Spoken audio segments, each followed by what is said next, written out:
Hey, what's up, guys and gals? My name is Rick Dungy. Thank you so much for joining me today. We're going to be talking about Gilligan's Island, more specifically about a season 1 Gilligan's Island episode called Plant You Now, Dig You Later. Came out January of '65, and in this one, it's a really interesting one where Gilligan digs up a treasure chest. He's really surprised to find this because it's buried pretty deep.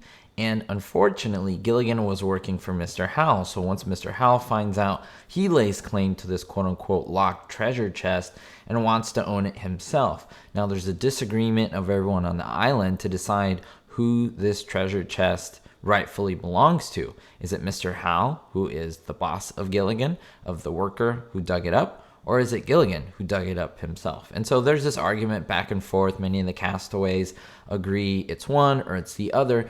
But they decide to owe essentially their destiny to one man. That is the professor. He plays essentially the figure of a judge and is the one who decides the case. He hears the funny court case, which is really funny because his gavel's made out of a coconut. And every time he slams it on the table, Mr. Howe gets squirted with coconut milk. It's pretty funny and it's silly. And it's like a typical Gilligan's Island episode. It's funny, it's silly, and it's one that many people really enjoy. By the way, the director of this is Lawrence Dobkin, or Larry Dobkin. He was in many episodes of Gilligan's Island. He played the counterfeit guy from the French episode as well as the waiter in Equal Right. So just a little heads up on that. But there is a scene in this episode that wasn't shown in syndication. Now, I've done this before. I've shown deleted scenes from episodes of Gilligan's Island and other shows. Now, you may ask, why would they delete a scene? Why would they take a scene that is in an episode and completely take it out?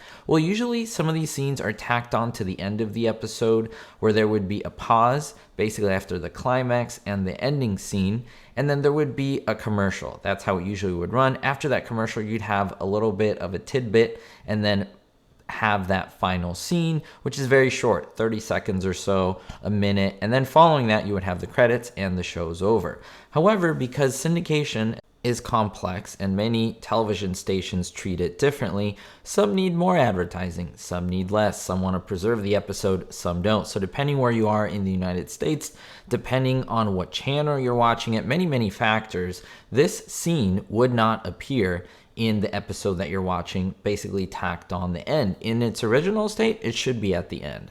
But some took it out, and in fact, many of them took it out for a certain time, but now we're starting to go back. We're in this era now where the classics are really being watched by people, and then they're being pulled back in their original uncensored look in things like Pluto TV and Tubi and things like that. So let's look at the scene. It's really interesting, and it's a shame if they took it off and you weren't able to see it.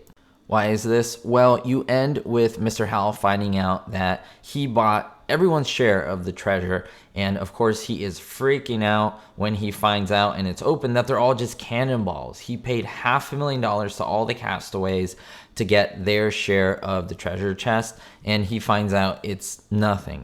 I mean, it's a locked trunk full of cannonballs. So the ending scene shows what they do with the cannonballs. Essentially, the castaways make a kind of a makeshift bowling lane, and it's really cool because actually as a little kid I did see this scene, but then at some points they didn't show it. They cleaned up the show and then they put a commercial in there. But I remember making this with toilet paper tubes. I kind of did the same thing. They did it here on the show with bamboo, and it was really cool to see that Mr. Howell is bowling and Gilligan is kind of the machine himself, you know, the human machine who sets up all the pins and stuff. It's really fun, it's really silly, and you essentially see Gilligan as the pin guy or the pin boy, and then you see Mr. Howell, the skipper, and Mrs. Howell. And Mr. Howell, of course, having fun, taking advantage of what he won and saying, hey, I guess this wasn't so bad. I paid $500,000 for some bowling balls. It's a great scene, and it's truly a shame that they took it out of syndication. They shouldn't have, but as I mentioned, if you do watch this episode today in Tubi or especially in the DVD versions, it'll probably be in its complete state, which is how it should be. And come on, don't put advertising in place of these original amazing golden scenes. I hope that you enjoyed this video. Let me know if you have seen this scene or if it was deleted for you, or maybe you have seen it in some stations or in some years, maybe in the 60s and 70s you could see it, but then later in the 80s and 90s they took it out. Let me know your thoughts down below and what it was for you in your own situation. It's really interesting to see around the United States what stations took it off and which ones left it in. I would love to see your thoughts. We'll see you all next time. Don't forget to stay positive and most importantly, be hopeful.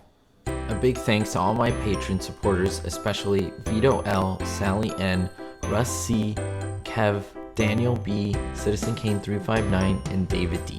If you want to be on this list, make sure to check out the Patreon link below. Thanks so much.